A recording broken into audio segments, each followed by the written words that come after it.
नमस्कार फ्रेंड्स, सुजाताच किचनमध्ये आपल्या सगळ्यांचं स्वागत आहे। आज आपण बघणार आहोत एक उपवासाचा पदार्थ, ती म्हणजे अगदी सोपी शाबूची खिचडी। तर चला बघूया त्यासाठी लागणारं साहित्य। इथं मी 1 ते 1.5 वाटी शाबू घेतलेला आहे, रात्री भिजवून घेतलेला आहे व्यवस्थित। बघू शकताय तुम्ही, छान असा मोकळा भिजलेला आहे, व्यवस्थित भिजलेला आहे। 2 बटाटे घेतलेले आहेत मीडियम साईजचे, बारीक काप करून, अगदी पातळ स्लाइस करून घेतलेले आहेत। साल काढलेली नाही आहे इथं मी, साल काढली की बटाटा थोडा चिकट होतो, त्यामुळे इथे साल काढून घेतलेली नाही आहे मी। 1 वाटी शेंगदाण्याचं कूट घेतलेलं आहे। 2 ते 3 मिरच्या आहेत, बारीक कट करून घेतलेल्या आहेत। चवीनुसार मीठ आणि आपल्याला लागणार आहे तेल। आता इथं आपण ही कढई तापवून घेतलेली आहे, त्याच्यात मी 1-2 चमचे तेल टाकून घेते।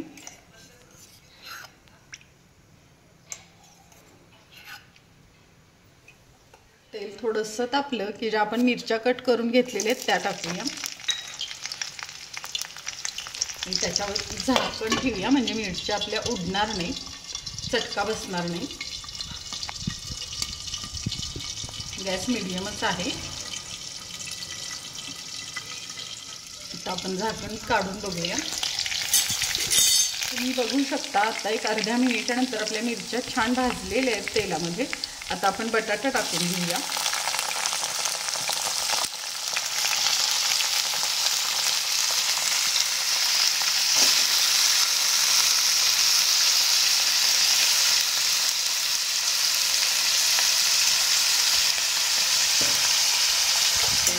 म्हणजे आपला बटाटा लवकर शिजला जाईल।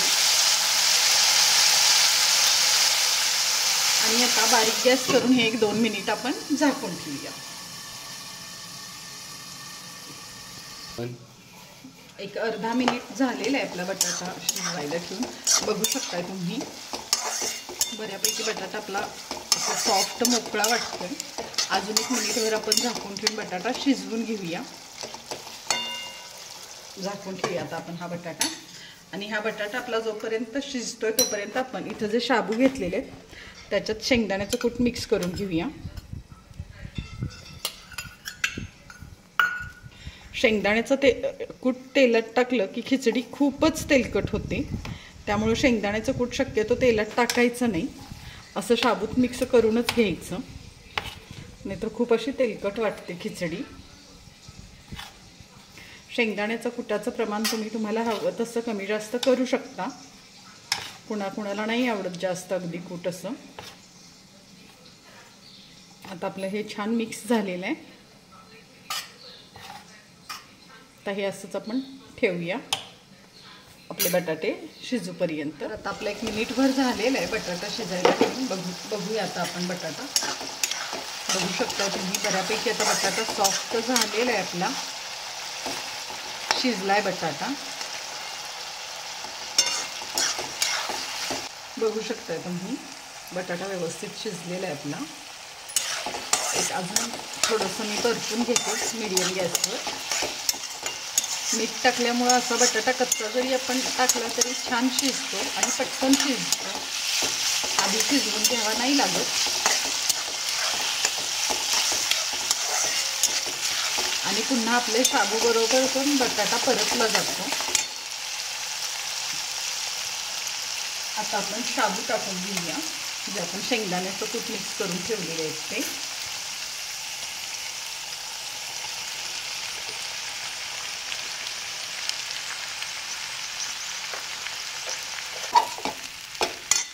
थोडंसं शाबू आपलं राहिलेलं आहे, तो पण टाकून घेऊया।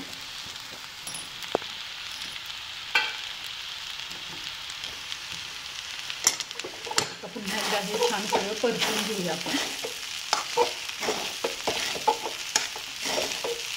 बघू शकता तुम्ही, शेंगदाणे पण आपल्या खिचडीत पुरेसे झालेले आहेत, बटाटा पण भरपूर आहे। आणि अगदी 1च वाटी शाबू भिजवला होता, 1 वाटी आणि अगदी किंचित थोडासा 1-2 चमचे वर असेल। 3 ते 4 माणसांना पुरेल एवढी खिचडी तेवढ्यात होते।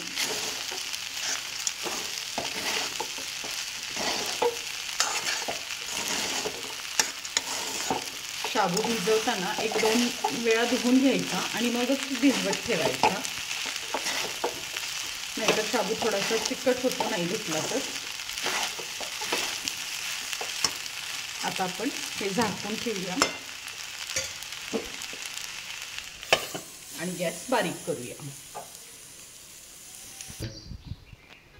तर आता आपण बघूया खिचडी आपली, बघू शकताय तुम्ही बऱ्यापैकी छान सॉफ्ट झालेली आहे। शाबू पण असं छान फुलला आहे आपला सगळं। आता चांगली मोकळी झाली खिचडी, कुठेही चिकट वगैरे अशी वाटत नाही, बघू शकताय एकदम लुसलुशीत मऊ झालेली आहे।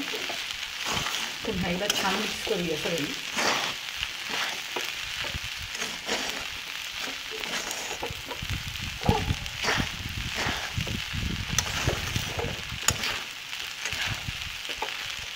अजून एक अर्धा मिनिट आपण अशीच ठेवूया खिचडी